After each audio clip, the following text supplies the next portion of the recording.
उपकार कि उपकार हुए लेखिबा। दीपर आलोकरे चारिआडे दीप जलुଥାଏ तेणुकरी दीपर आलोकरे सेई दिन जो अमावास्या रात्रि अंधकार देखा जाउଥାଏ सेई अंधकार को दूर करिଥାଏ एवं चारिआड दीपर आलोकरे आलोकित देखा जाए।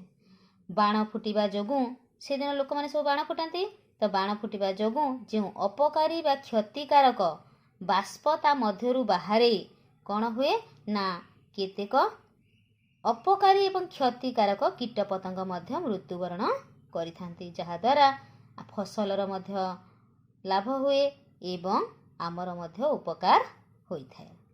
जेमिति मशा माछी एमाने सबु ए बाण फुटिबार जो दूषित वायुते मृत्युवरण करिथांती एवं केही केही कौन हुए ना आलोक संस्पर्श रे आसी से कीटपतंग मध्य मृत्युवरण करिथांती जहाद्वारा आमर उपकार होइथाए।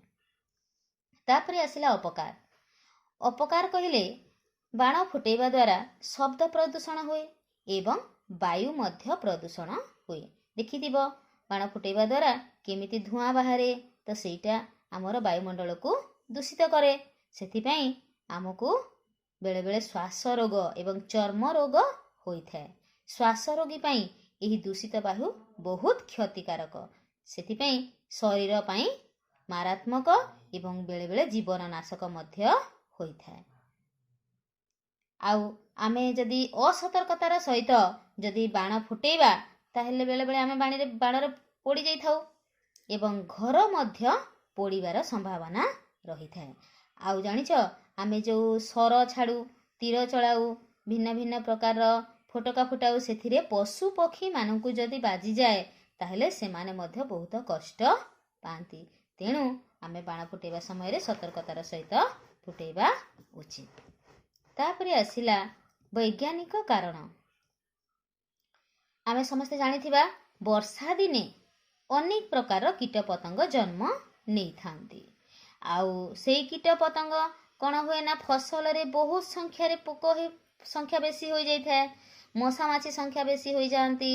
विभिन्न प्रकार कीट मध्य जन्म नहीं थांती तो रोग संख्या मध्य वृद्धि हुए। कहीं तमे समस्त जानिथिबा मशा माछी बढ़िले रोग संख्या मध्य वृद्धि पाई थाए। तेणु करी एई समय रे जेते बेले बाण फुटा जाए कौन हुए ना से दूषित वायु रे केतेक पोक मृत्युवरण करती तथा केतेक कीट पतंग मध्य मृत्युवरण करिथांती। आउ केतेक कौन करती ना दूषित वायु जोगु मृत्यु हेबा सहित केतेक दीप शिखा जो दीप जो जळु थाए तार संस्पर्श रे आसंती एवं मृत्युवरण करती। तुम देखिथिब आमे जो दीप जाली थाउ सकाळ को देखिला बेल को केते गुड़िए कीट सेठी मरिकी पड़िथिबे नहीं कि तो यह द्वारा कौन हुए कीट पतंग मृत्युवरण करने द्वारा फसल नष्ट हेबारु रक्षा पाई जाए तो आमर कृषकर लाभ हुए से तेणु करी एई वैज्ञानिक मत आमर रही। तापरे आसिला शेष कथा। आमे शेष कथा रे कौन लिखिबा ना एही पर्व हेउची आनंद ओ आलोकर पर्व। कृषि क्षेत्र पई एही पर्व अनेक क्षेत्र रे उपकार साधन करिथाए।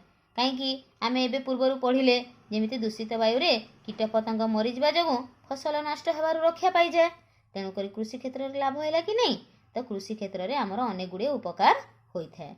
दीपावली पूर्वरु टीवी रेडियो न्यूज मानकरे भिन्न भिन्न प्रकार सतर्क सूचना दिया जाइथा। देखिथिबो जेमिति केही पाखरे रखिकी बाण फुटेबा नाही खोला पड़िया रे बाण फुटेबा एही भली सूचना दिया जाए कि नहीं तो समस्त शुणिथिबा।